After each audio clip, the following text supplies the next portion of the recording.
Bonjour à tous, je vais vous présenter 3 petits enseignements sur la vie de Sainte Catherine de Sienne. Et pourquoi on voulait vous présenter ça? Parce que cette année, pour nous, dans la communauté, on a dédié une année pour approfondir la doctrine et la vie de Sainte Catherine de Sienne, pour l'imiter plus profondément et comme exemple. Je vais vous parler d'une femme qui a un rôle éminent dans l'histoire de l'Église. Il s'agit de Sainte Catherine de Sienne. Le siècle qu'elle a vécu, le XIVe, fut une époque tourmentée pour la vie de l'Église et de tout le tissu social en Italie et en Europe. Toutefois, même dans le moment de grandes difficultés, le Seigneur ne cesse de bénir son peuple, suscitant des saints et des saintes qui secouent les esprits et les cœurs, provoquant des conversions et le renouveau. Catherine est l'une de celles-ci, et aujourd'hui encore, elle nous parle et nous incite à marcher avec courage vers la sainteté pour être toujours plus pleinement disciples du Seigneur.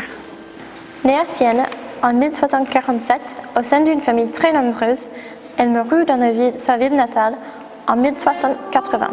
À l'âge de 16 ans, poussée par une vision de Saint Dominique, elle entra dans le tiers-ordre dominicain, dans les franges féminines, dites les Mantellate.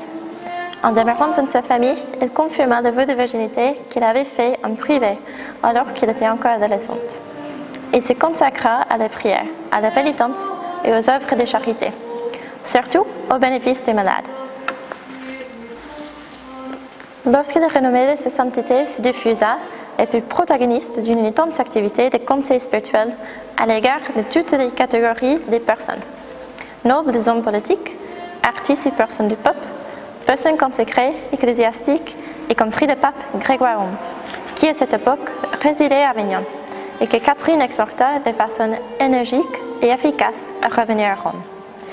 Elle voyagea beaucoup pour solliciter les réformes intérieures de l'Église et pour favoriser la paix entre les États. C'est pour cette raison également que le Saint Jean-Paul II ne voulait le déclarer co-patron de l'Europe, pour que le vieux continent n'oublie jamais les racines chrétiennes qui sont à la base de son chemin et continue de puiser l'Évangile, les valeurs fondamentales qui assurent la justice et la concorde. La doctrine de Catherine, qui a pris à lire au prix de nombreuses difficultés et écrit à l'âge d'adulte, est contenue dans le dialogue de la Divine Providence, ou le livre de doctrine chef-d'œuvre de la littérature spirituelle, dans ses lettres et dans le recueil des prières. Son enseignement contient une telle richesse qu'en 1970, le serviteur de Dieu, Paul VI, le déclara docteur de l'Église, titre qui s'ajoutait à celle-ci de co-patron de la ville de Rome par volonté du bienheureux Pie IX, et de la patronne de l'Italie selon la décision vénérable de Pie XII. Dans une vision qui ne se passera plus jamais du cœur et de l'esprit de Catherine, la Vierge le présenta à Jésus, qui lui donna un anneau splendide, et lui disant: « Moi, ton Créateur et Sauveur, je t'épouse dans la foi, que tu conserveras toujours pur, jusqu'à ce que tu célèbres avec moi tes noces éternelles. » Cet anneau ne demeurera visible qu'à seul. Dans cet épisode extraordinaire, nous percevrons le sens vital de la religiosité de Catherine et de toute spiritualité authentique. Le christocentrisme. Le Christ est pour elle comme l'époux, avec lequel existe un rapport d'intimité, de communion et de fidélité. Elle est le bien-aimé au-delà de tout autre bien. Cette union profonde avec le Seigneur est illustrée par un autre épisode de la vie de cette éminente mystique, l'échange du cœur. Selon Raymond de Capoue, qui transmet les confidences reçues de Catherine, le Seigneur Jésus lui apparut tenant dans la main un cœur humain rouge resplendissant.